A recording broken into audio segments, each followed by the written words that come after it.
the Honourable Clacy Hurst. It's a bit unusual tonight. I'd like to share with members about a really fantastic event that I recently attended, the Aware Gala in Tom Price on the 1st of November, where I represented the Minister for Regional Development, the Honourable Stephen Dawson, who's out of the chamber on urgent parliamentary business. But it also gave me the opportunity to visit Tom Price and the Pilbara again, and that's a part of WA that I really love. So thank you, Minister, for allowing me the opportunity. My last visit to Tom Price itself was 14 years ago, although I have spent quite some time in that area, both my childhood and my 20s, most recently in 2021. But it was, however, the first time I'd ever flown to the Pilbara.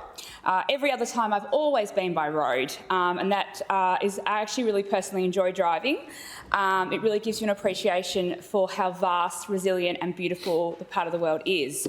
But flying into Paraburdoo was something else. What a sight. Now, for those who are not aware, the Aware Group is a grassroots, community-led organisation created by determined parents advocating for their community every day. They are entirely volunteer-driven, and Aware has become an essential resource for families and caregivers of people with disabilities in the Pilbara. They provide carer support, peer connection, NDIS education and access to allied health services. They truly reflect the best of regional Western Australia, resilient, inclusive and committed to lifting each other up. The Aware Gala itself is a celebration of the achievements of people with disability and the individuals and organisations championing accessibility and equality throughout the Pilbara. And two wonderful examples of this are the President Kaylee Rowe and board member Gemma Milton, who gave up time on Saturday ahead of the event to meet with me and show me around the Aware facilities. I really appreciate the time that they both gave me with what the group was doing. And all the while they were setting up and attending other community events, and they were actually having their hair done at the time as well. Now, each year the gala has a theme, and this year it was a Bridgerton soiree. And for a mining town, nearly 1,500 kilometres from Perth, it really did not disappoint. There was handmade, intricate decorations, elaborate dresses and costumes, and I think one of the most amazing photo booths that you've ever seen. Dear readers, the attention to detail was incredible. They even provided a free bus service to collect people and take them home safely at the end of the night. Now, I want to congratulate all finalists and especially the winners of the Aware Awards, which were Kaylee Rowe, Robert Magnan, Gavin Douglas, Briar Bovell, Aline McKelvery, Gardawaramir Community and Youth Support Services, who I spoke about earlier today, Lily Rose, Lily Murphy, Jeremiah Dim and Jonah Smith.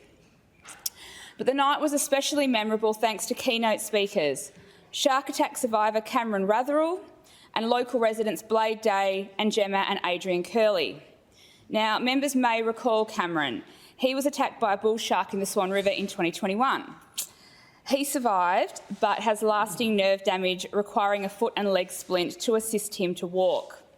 His story of resilience and adaptation is truly inspiring.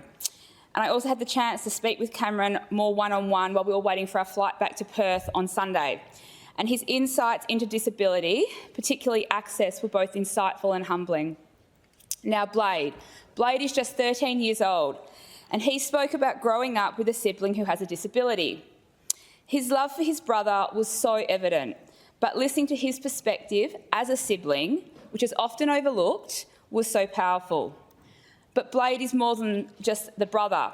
He is also an entrepreneur, and he is the founder of Blade's Bins, a wheelie bin cleaning business using a pressure washer and enzyme cleaner, all on the back of a trailer on the back of his bike. And he is also now a finalist in the Tidy Towns Young Legendary category. Congratulations and best of luck, Blade. And finally, Gemma and Adrian, who have called Tom Price home with their family for over 7 years. They moved us all to tears as they shared their and their daughter Amber's story. When Gemma was pregnant with Amber 16 years ago, doctors discovered Amber had congenital heart disease. Even before she was born, she was diagnosed with the rare DeGeorge syndrome, which is also known as 22q11.2 deletion syndrome.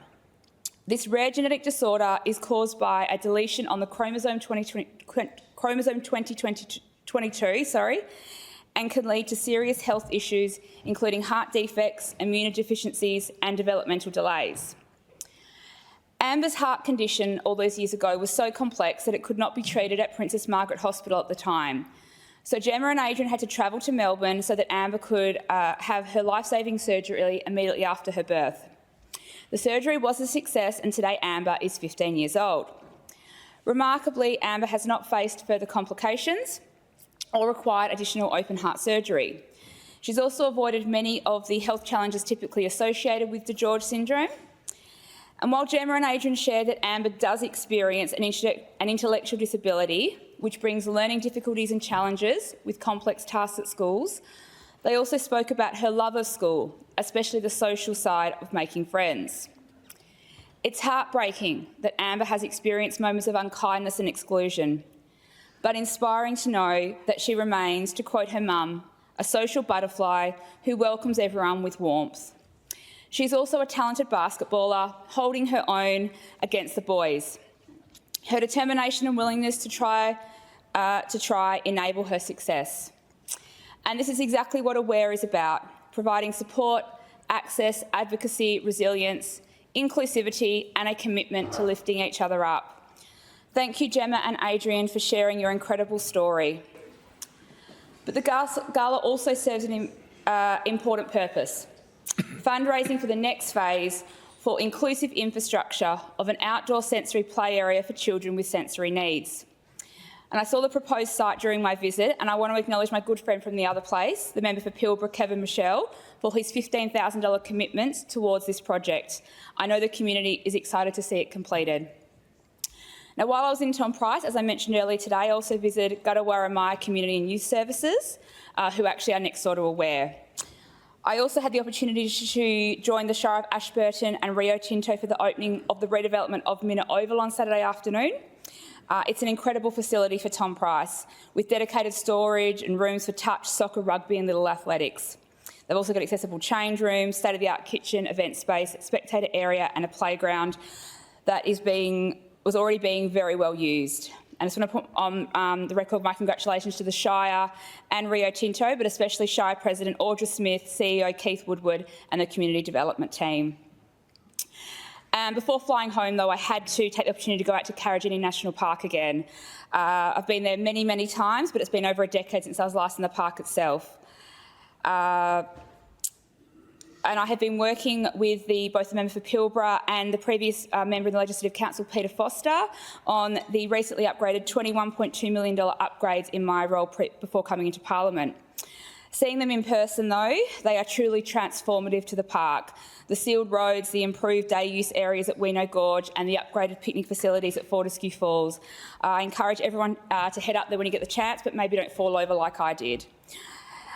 The Aware Gala, Gadawarramaya and Tom Price community are powerful reminders of the value of recognition, inclusion and community. And I applaud the ongoing efforts of Aware, its volunteers and supporters. And thank you to the Tom Price community for making me feel so very welcome, and I look forward to returning again soon. But also to all the volunteers, families, caregivers and community leaders who continue this important work every day. Your dedication reflects the best of our state and the future we are committed to building, a fair, inclusive Western Australia where everyone has the opportunity to participate and thrive. Thank you.